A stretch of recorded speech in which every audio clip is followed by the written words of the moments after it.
Hello, in this video we'll be discussing risk and money management. Risk is an inherent part of trading, so it is therefore crucial to learn about risk and money management before you begin.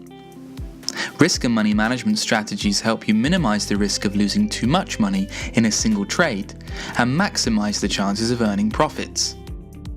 Here are some important points that traders need to consider before beginning to trade. Risk appetite.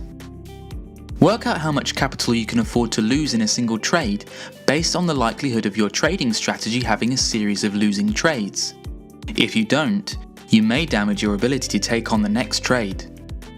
More experienced traders often invest between 1 and 3% of their account balance per trade. Position size.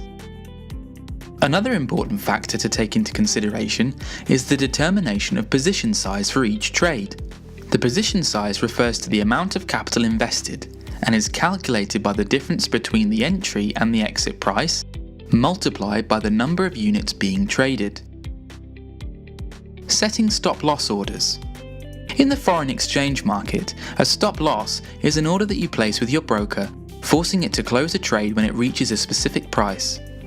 As Forex markets are highly volatile, placing stops helps to minimize a trader's loss. The risk of leverage. Leverage trading allows traders to enter larger positions than their trading accounts might otherwise allow. However, with higher potential to profit, also comes higher risk potential. The risk of emotions. Another important money management tip is to avoid making decisions under the influence of emotions such as fear, excitement, boredom, and greed. In order to perfect and adapt your strategy effectively, it is sensible to maintain a journal of all trades, detailing when you entered and exited a particular trade. This will help you to identify techniques that worked and assess whether your stop losses were too tight or correctly placed.